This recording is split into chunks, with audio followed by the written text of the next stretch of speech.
Alright, CeCe Clemons, aka Vibin Weirdo. How is it going? So today we're going to talk about Ant-Man and the Wasp, Quantumania. Lots of different mixed reviews and feelings on it between critics and fans, and just between fans.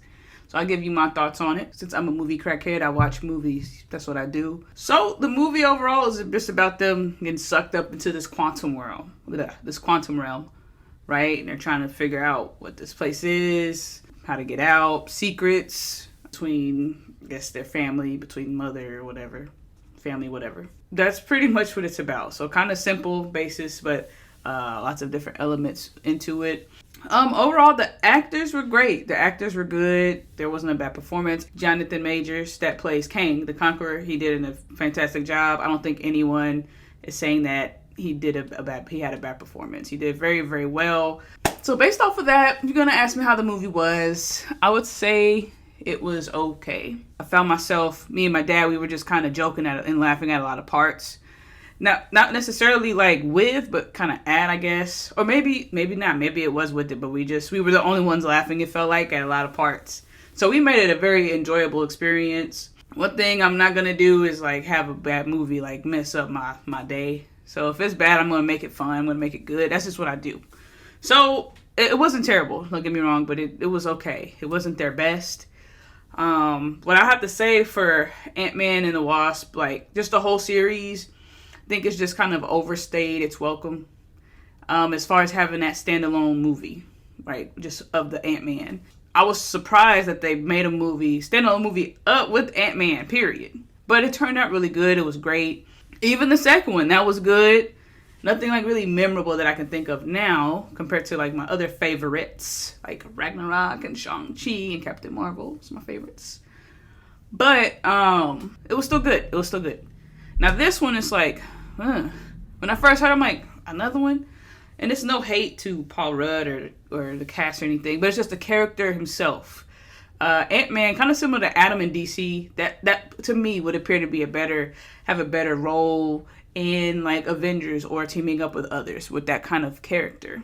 And I just feel like we kind of keep exploring the same storyline, like, oh, we can sucked up into this different dimension and we're trying to get out of it because we can shrink and grow and stuff. It's like, okay. I just kind of felt like even though this was a different realm and everything, it just kind of felt the same. And I could be totally wrong and like not really. I haven't watched the first and second Ant-Man and Ant-Man and the Wasp movie in a while, so I could be totally wrong, but it just feels the same. There were some funny moments in there, some really cool adult moments that I really enjoyed, but overall it was just okay. Definitely is not something I would watch at night. It's something I would watch during the daytime where you're like wide awake, but like I wouldn't go to the movies like at like 7 or like 9 o'clock, like to try to watch it where you get out like 1 in the morning or something. It might not be the best experience for you.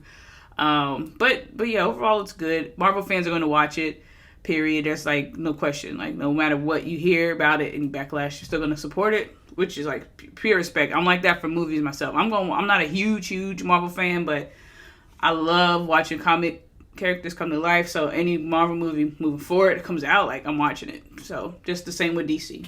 That's what I do. I'm going to start rating my movies out of 5 because one, I'm an overthinker and I'm terrible with like figuring out what I would really grade it. So out of 5 is gonna be my new scale rating. So for this one, I would give it like a 3 out of 5.